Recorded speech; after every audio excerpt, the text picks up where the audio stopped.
Nasa linya na natin si Secretary Renato Solidum ng Department of Science and Technology. Secretary Solidum, magandang gabi po. Si Henry Uri at si Karen Oyong. Magandang gabi po, Sec. Magandang gabi, Henry Opo. at Karen at sa lahat po ng inyong taga-subaybay. Sec, bago natin pag-usapan yung sa Davao at na ngayon ho ay talagang niligalig po ang mga tao ron sa biglang 7.4 na lindol. Ito ho ang diretsahang tanong muna ng ating mga kababayan at namin. Ito bang paglindol na ito sa Davao, sa Cebu, sa La Union nung isang araw, ang lagi hong iniisip, inaku po, baka sunod na po ang The Big One sa Metro Manila? Una-una, walang kaugnayan ang malindol na nangyari sa Cebu, sa La Union at kanina sa Davao. Yung sa Cebu, sa Bugao Bay Fault, yung sa La Union naman, may isang fault dyan sa Pugo, and then sa Philippine Trench naman po. Sila po ay hindi magkadikit, far apart. Mm-hmm. So walang relasyon. At kung ang pag-uusapan naman ay yung posibilidad na pagkilos ng West Valley Fault sa Metro Manila, ay nandyan yung posibilidad. Pero hindi po magti-trigger yung nangyari po sa Davao o sa Cebu o sa La Union dito sa West Valley Fault. Wala pong triggering effect yung mga yon. Pag sinabi pong walang kaugnayan, ano bang ibig sabihin nun? Hindi sila magkadikit, hindi sila magkakarugtong. Hindi sila magkarugtong. Opo. Or hindi sila magkalapit. Okay. Kung matatandaan nyo, noong October 2019, may 4 na mahigit magnitude 6 sa Cotabato, Davao del Sur area. Yun po ay talagang yung isang pagkilos ng fault na itulak niya yung katabing fault, kaya sunod-sunod magkakatabi po sila. Pero itong mga nangyari sa mga nakaraang mga araw at linggo ay malalayo po. So wala pong kaugnayan ito. Okay. Pero Secretary, kanina sa sa press conference ng PHIVOLCS, sinabi rin po ni Director Bacolcol na napakarami nating mga trenches, napakarami po nating mga faults dito sa Pilipinas, and we are also inside or within the Pacific Ring of Fire. So dahil po dyan ay tama po ba na i-assume naman natin na magiging madalas po meron po talagang mga incidences na may lindol, malalakas na lindol, and of course yung mga pagsabog ng mga bulkan, ito pong mga natural occurrences po na ganito, Secretary, sir? Tama po kayo. Dahil sa dami po ng trenches, no? Sa kanlurang bahagi, nandiyan yung Manila Trench, Negros Trench, Sulu Trench. Sa kabilang eastern side naman, nandiyan yung East Luzon sa Philippine Trench. At meron pa tayong Cotabato Trench sa gitna. At dahil po nag-uumpugan, magkabila, iniipit ang Pilipinas, marami pong mga faults. So hindi po napagsaka na may panahon na magkasunod-sunod yung mga lindol, pero walang relasyon, o di kaya may mga pagsabog ng bulkan. So yun po ay talagang nature na sa atin. Opo. At ang ibig lang sabihin, kailangan parati tayong handa. Okay, teka muna, Sec. Ano bang ibig sabihin mo na nung trench at ano yung fault? Okay. Ang fault ay isang bitak sa lupa na ito ay nabubuo kasi may nag-uumpugang bato. Okay. Ang trench naman ay isang special na fault kung saan ang bloke ng bato sa karagatan ay dumadaos-dos pa ilalim sa gilid ng isang archipelago. Tulad ng Pilipinas, yung karagatan ng Philippine Sea ay dumadaos-dos papuntang kanluran or western direction sa ilalim ng East Luzon and Philippine Trench. Yung South China Sea naman ay dumadaos-dos papunta sa silangan or east side, na dumadaos-dos pa ilalim sa western side ng Luzon. So, special fault po yun na may dumadaos-dos na bloke ng bato. Pag sinabing fault, sa ilalim. Pag sinabi hong fault, bitak ito ng lupa. Bitak ng lupa at kadalasan po ay hanggang mga 40 kilometers lang yan ang lalim. Okay. Pag trench ay pwedeng hanggang 200 kilometers or mahigit pa. Sa Mindanao, umaabot ng 500 kilometers, pasuksok pa ilalim. So yung trench kadalasan ay nasa ilalim, nasa dagat? Nasa dagat po talaga yung trench. Yung fault? Ang trenches, ang fault pwede sa dagat, pwede sa lupa. Karamihan sa lupa. Okay. Pero yun bang West Valley Fault na pinag-uusapan natin, partner, malaki na ho ba ang bitak niyan at saan ang puno ng bitak na yan? Okay. Kung ang tanong ay laki ng bitak, ibig niyo ba sabihin ay bumuka na ba siya? Bumuka na ba? Karamihan naman ng fault ay hindi nakabuka, naghilom na. Kasi hindi yan madalas kumilos. At ang West Valley Fault, may mga indikasyon kung nasaan yung fault. At pero hindi po yan nakabuka. Nakasara po yan. At ang indikasyon minsan ay parang cliff o yung iba naman ay parang na-displace na mga ibang uri ng hugis ng lupa, no? At ito'y may haba ng 100 kilometro magmula sa Norsagaray, Bulacan, magmula sa Doña Remedios Trinidad sa Bulacan hanggang Calamba, Laguna. Doña Remedios, bahagi ng Metro Manila. Ang puno, Doña Remedios Trinidad. Ang puno ay sa Doña Remedios Trinidad sa Bulacan. Bulacan. Bukawi. Bulacan. Saan? Anong bayan sa Bulacan? Doña Remedios Trinidad. Doña Remedios Bulacan hanggang Calamba, Laguna. Yes. Ganun kahaba. Yun ang kilometro po yan. So, yun ang puno pala ng fault pero hindi nakabuka. Hindi po yan nakabuka. May mga senyalis po yan at na-map out na po yan. At kung sakaling yan po ay kikilos, yun nga ang posibilidad na magnitude 7.2. Pero yung mga fault po, hindi naman po yung kumikilos madalas ng malakihan. Kaya yung West Valley Fault, kada 400 hanggang 600 taon yan kumikilos. Yun nga po, nag-compute pa nga po tayo noon, Sec, di ba naalala nyo? Yes, yung last interview natin. Opo. Pero, so, hindi yan madalas. Yes, opo. And then yung pag-compute natin, paalala lang po natin ulit, hindi po yan eksakto. Parang hindi ano lang po. Yes, so baka may matakot na naman kasi, Sec. Ibig lang sabihin, sa ating lifetime, ay kailangan handa tayo. Hindi, tsaka next generation. Sa computation natin 2048 Pero hindi po eksakto Sabi ni Sec, tama po Sec, no? Sabi nyo either it could happen before or after yung period na yon. Oo, pero not exactly yung ano na yon.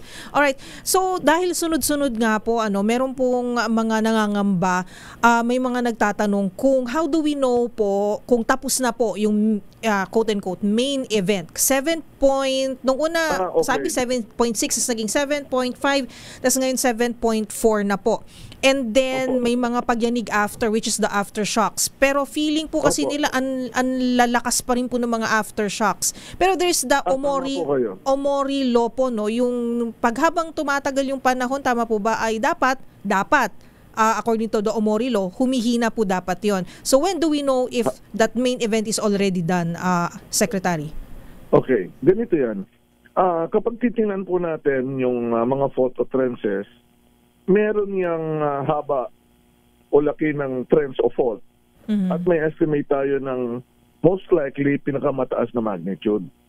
Diyan sa Philippine Trench, kaya ng mga magnitude 8. Oh my gosh. Yung kanina magnitude 7.4. Opo. Ganon din sa Manila Trench, meron tayong magnitude 8.3 na iniisip na posibilidad din. Ngayon, yung magnitude 7.4 ay hindi yan yung pinakamalakas. Kaya hindi natin inaalis na nandyan pa yung posibilidad na baka magpakawala ito ng mas mataas pa. Hello. Pero ang ibig niya sabihin, yung haba ng trench na gagalaw, mas mahaba kaysa kanina. Ibig sabihin, nandyan yung posibilidad. Pero sa kadalasang mga experience natin, kasi in the 1990s at 1970s, may mga magnitude 7.5 din na nangyayari. Ang kasunod, mas mahina na. Okay. So, ang nangyayari po, kung sabihin natin, okay, most likely, ganyan na yung pinakamalakas, magnitude 7.5, ang 7.4, ang in-expect nating maximum aftershock magnitude 6.4. Pero habang tumatagal, lumiliit na yung bilang at humihina na dapat. Secretary, yung pinag-uusapan nating fault kaninyo from Bulacan to Calamba. Itong West Valley Fault. Yes. Iyan ba, Ikwan, talagang pagbumuka is parang salamin na pagbumuka sa puno, dire-diretso sa dulo yung crack? O pwedeng matigil somewhere in kalagitnaan and between of the... Tama po kayo. Opo. Ganito po yan. So, kunyari, nakamapa tayo ng fault, 100 kilometro. Ang maximum magnitude niya base sa 100 kilometer, 7.2. Pero posible naman na hindi buong haba ng fault ang gagalaw. So pwedeng kalahati, pwedeng 1/3. Kasi ano yan depende yan kung paano ang movement ng fault. So kung sakali namang mas maliit sa 100 at ang madaling ma-achieve na magnitude ay magnitude 6.5, parang di ba ang laki na ng diferensya ng enerhiyang yon. Pero hindi lang po kasi sa magnitude yung epekto ng lindol.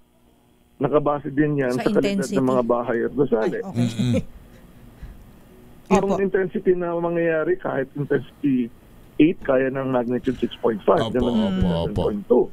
So yung ating comparison pag magnitude 6.5, mga 20,000 ang posibleng directly mamatay na tao kung wala tayong gagawin. Pero Sec, to 7 point to mga 30,000 sa Metro Manila pa lang.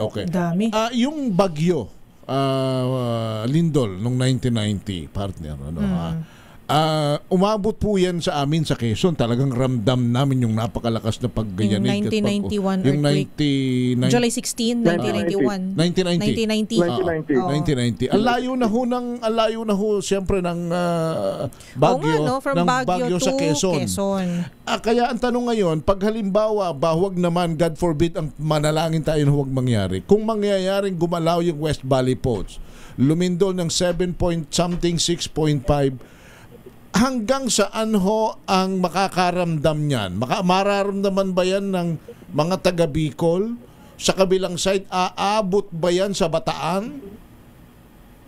Okay. Yung 1990 Luzon earthquake, ang epicentro noon ay sa Rizal, Nueva Ecija. Hindi sa Baguio City. Alright. So, ibig sabihin, mas malapit na yan sa Quezon. Alright. Ayun. Okay. Ang rule of thumb natin, within 100 kilometers, kapag major earthquake, ramdam yan. Malakas yan. Sa kaliwa kanan. Yes, all around. All around. Pero yung circumference. Yung circumference nun. Yes. Pero bakit sa Baguio yung mataas yung impact, 7 point. Ba't ganun? Mas malapit ang Quezon. Hindi naman sa gusto nating maano yung Quezon. Pero hindi, mas malapit ang Baguio. di ba? Paano po yun? Mas malapit ang Baguio. Okay, tama. Nueva Ecija. Ganito po yan. Yung sa Rizal, Nueva Ecija nga po, no? Pero bakit sa Baguio ay nag-concentrate din ang malakas na pagyanig? Yan po ang tinatawag naming topographic amplification. Ang mga lindol ay wave po yan. Wave po yan. Pagpaakyat ng bundok, hindi naman didiretso yung wave sa langit o sa hangin. So wala nang ibang pupuntahan. Wala nang hindi na doon sa bundok, mas ma-amplify ngayon yung wave kasi wala nang lilipatang bato. Kasi nga umakit ng bundok yung wave. Kaya napapalakas. Minsan nga sa Tagaytay, mas mataas kaysa sa paligid sa Cavite. Mas ramdam mo. Concentrate din sa taas. So ganun din pala po yun. If you're on a higher floor sa isang building, mas ramdam mo yung uga doon sa taas kaysa nasa basement ka o sa first or second floor. Same ano rin po ba yun? Same concept po ba, Sec? Yung vibration, yung parang displacement sa paa, konti ang displacement sa vertical kaysa sa upper floor. So mas magalaw yung upper floor kaysa sa baba. Sek, meron lang din po akong gustong balikan kanina, yung tungkol po dun sa yung main event. Like kunyari 7.4 na lindol kanina po sa Davao Oriental. So because of the Omori law, yung aftershocks ay pahina na ng pahina. Pero nangyari na po ba sa history ng tao o sa history po ng mundong ito na meron pong major earthquake and then you thought it was major and then ang sumunod po ay mas malakas pa doon? May possibility po ba? Same area po? Same areas? Yes. No. Yeah. Example, yung 2011 sa Japan. So yung dyan sa Japan, Tohoku earthquake na magnitude 9 to 9.1. Wow, may mga magnitude 7.2 plus nangyari yan days before. Okay. So, pero dahil mahaba ang trends, yung magnitude 7 kunyari versus magnitude 9 is 32 times 32 times difference. Ibig sabihin, kung kaya ng magnitude 9, yung magnitude 7, kakarampot lang yon. Ibig sabihin, hindi pa naubos yung enerhiya. So, nandyan naman yung posibilidad. Pero dito, sa Philippine Trends, mga magnitude 8 ang namin tinitingnan. So, malapit na yung magnitude 7.4. Pero, hindi pa talaga naubos. Ngayon, ang tanong, kailan ba mangyari kung may susunod? Mahirap sabihin. So, ibig lang, ang kailangan lang natin paghandaan. And ang base sa mga past events dyan sa Eastern Mindanao, pagkatapos ng magnitude 7.5, for example, mas mahina na ang mga sumunod na aftershock. Okay. Pero nakakatakot naman po yung sa Japan kasi from magnitude 7, tama po ba? 7 point Yes. something naging after a few 9. days nag-magnitude 9. Is it because Yes. yung trenches and then yung faults din po nila ay sabi niyo po mas malaki, mas mahaba? Mas mahaba. Mas Oo. mahaba ang napunit. Oh, I see. Okay. Alright, so kanina ho sa Secretary binabanggit ko na sana yung mga may-ari ng building o yung yung management ng mga kumpanya dito sa Metro Manila na ang kanilang negosyo ay nasa isang malalaking building. Dapat sabihan yung mga empleyado kung safe ba yung building, kaya bang mag-withstand ng 7 point something na lindol para kada araw na papasok yung mga empleyado total talaga namang ninenervyos na sa mga nangyayaring. Dapat tama ba ako, Secretary, na sabihin ninyo na huwag kayong mag-alala, mag-memo o mag-announce na sabihin sa mga empleyado na itong building natin matibay ito. Pasok lang kayo, huwag kayong mag-alala. Hindi ba? Pero dapat yung totoo lang. Yan, kanya nga ho. Sabi ko nga ho kanina, walang nagawa talaga ng assessment. Oo, dapat walang pagsisinungaling. Sabihin kung kailangang i-retrofit, Ngayon, sabihin kung matanda na. kunyari, Oo. yung ibang building dyan sa Makati, kanya nagle-lecture ako dyan dati, Oo. alam nila kung ano yung kaya ng building. So, kunyari, pag sinunod mo yung building code, kahit intensity 8 ang shaking, hindi yan dapat bumagsak. Pwedeng magkaroon ng damage, pero hindi babagsak. So kahit may damage, may time pa na umalis ang mga tao pagkatapos ng pagyanig. So dapat ang ginagawa ng mga empleyado, nagda-drop cover and hold, kumukubli sila kung saan merong hindi sila masasaktan ng mga nahuhulog na bagay. Yes. Opo. Kasi yung ibang napansin ko kanina, tumatakbo. Ngayon, isang gusto ko rin paliwanag kasi sayang yung oras. Apo, go ahead. Dahil malayo po yung lindol, kung mapapansin nyo, ang mga maraming mga nasira ay malakas ang pagginig, yung matataas na building o di kaya ay yung malalapad na building. Kasi po, pagdating sa Davao City, ang pagkilos ng lupa ay parang dinuduyan na hindi yung mabilis na pag-uga ng lupa. Dinuduyan. Ang tawag namin ay long period earthquake waves.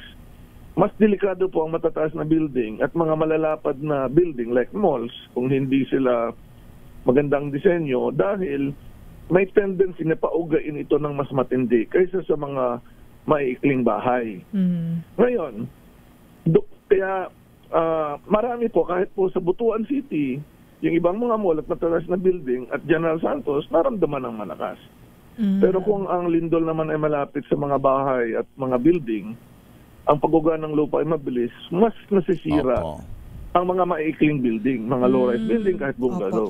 Secretary, pwede kayang sana kayo ay maglabas, itap na kayo ng Malacanang na isa-isahin na yung mga building sa Ortigas, sa Makati, sa Taguig, na mag-certify, magkaroon ka ng certification sa inyo. For sure, pag kayo ang nagsabi at nag-certify na this building is certified by DOST, PBOX, Secretary Solidum yung signatory, makakampante kami pag nakakita kami nung plaque doon sa harap ng building. Kasi ano siya, scientifically based. Ang problema naman, hindi ako yung dapat kasi hindi naman ako inhinyero. Okay. Hindi, pero dapat di pa kasama kayo. My point is dapat kasama kayo kasi baka mamaya yung sinasabi ninyo, yung mga with all due respect sapagkat uso ang doktoran sa mga sa mga dagdag bawas sa mga building at sa mga infrastruktura, baka mamaya alam nyo na siguro pag kasama kayo with all due respect dun sa iba, hindi sila makakapagsinungaling. Pero paano kaya yun, Sec, no? Kasi diba? How will you know unless it happens, di ba? Pwede kasi i-claim nga na structurally sound to. Meron namang evaluation ng mga professional engineers na indication kung ano yung dapat sinusunod sa ating building code. Ang DOST FIVOX ang pwedeng maibigay ay ano ba yung mga natural hazard sa paligid, kung nasa ilalim ba niya ang fault o wala. Opo. Pwede po yun. Madali lang po yun at kahit naman hindi kami kasama, makikita nila sa mapa. Pero usually po, may mga professional engineers po na nag-evaluate ng building. Maganda pong suggestion yan. In fact, sa Japan, mas gusto ng mga may-ari na may certification sila. Yes. Kasi pwede nang ibenta uli yung bahay o building. Oo. Kaysa wala. Mas Tama. mabilis nilang ibenta pag certified na structurally resilient. Secretary, kita ninyo, ano ba matataas sa building? Eastwood, BGC, Sa Makati. Ortigas, di ba? Slowly dito sa may Muntinlupa, sa may Philinvest Okay, area. Yes, ang lalaki niya. Ang guidance ko po ganito. Sa aming pag-aaral, yung mga very high-rise buildings, ginawa po yan ng mga structural engineers. Ginastusan ng mabuti. Sa aming pag-aaral, kung gumalaw yung West Valley Fault, ang mas maraming masisira ay low-rise building, mid-rise building, at public building. Hindi po yung very high-rise. Yung mga residential areas Public, po. tika muna, public Sec. building, government infrastructure, Mga luma na May kasi. mga eskwelahan dyan. mga eskwelahan. Mga residential eskwelahan. buildings din po, ano, Yung Sec? residential, kasi Mababa before lang kasi. 1992, kunyari, iba po ang ating building code. So, matagal na po namin binabanggit yan, kaya nga dapat at the local building official, continuous yung kanilang pag-evaluate. Now, ewan ko kung sa huling interview natin nabanggit ko yung House Safe is My House application. Nabanggit nyo po, pero pwede nyo pong yun, banggitin pwede rin. ulit, sir. Sa mga may-ari ng 1 to 2 story concrete hollow block building sa bahay, yung House Safe is My House ay pwede po nilang gamitin para makita kung matibay ba yung kanilang mga bahay sa lindol o hindi. Okay. Marami po tayong resources from DOST regarding this, no, Sec? So, saan ba Yes. pwedeng makita? Para personal na website. siguro mag-research na, di ba? Basahin para may kaalaman. Yeah. Sa website, nandyan po yan. At kung may Android phone, may app po yan sa Android. How safe is my Nandyan po house? yan. Oo. How safe is my house. How safe Meron is my yata house? ako din, download ko po yan Walang PH, walang ano, basta how safe is my house. Basta i-google nyo lang. How I-google safe is nyo my lang. house. Madali Opo, lang naman opo, siyang opo. hanapin. Oho, oho. Oo. Pero ano po tong Hazard Hunter PH po, Sec? Sa Okay. inyo rin po to? Yung hazard, yeah. Kanong director ako ng FIVOX, ako ang nag-supervise ngayon. Hazard Hunter PH, kung gustong malaman nasaan ang fault, pag lumindol, anong panganib, meron. liquefaction ba, landslide, tsunami, pati sa baha, pati sa storm surge, nandyan po yan kompleto. Yes. Yan po ay ginawa, led by Sec, yung FIVOX, pero bang, yung ibang ahensya kasama dyan. Ito po, nakalagay po sa aking cellphone din. Yung bang without mentioning the name of the subdivision, kasi alam ko merong isang talagang subdivision, dadaan sa gitna ng subdivision na yon ang I think somewhere in Pasig, dadaan sa gitna nun ng fault na-adjust na kaya yun, na paano kayang nangyari na ron? Well, ang importante, alam ng mga tao kung nasaan yon, makikita po nila kung nasaan yung fault, at ang mga may-ari ay informed. So kung informed sila, may decision sila kung anong gagawin nila.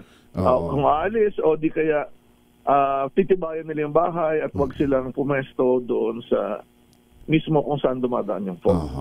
Alright. Yung mga ganong option. Okay.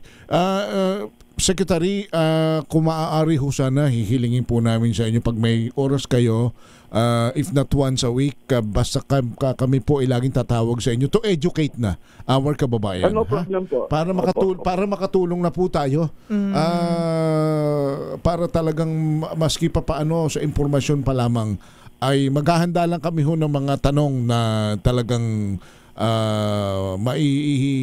pa-discuss namin sa inyo ng maayos. Ano po? Secretary, salamat ng marami sa inyo. Thank you. Thank you po, Sec. Thank you po.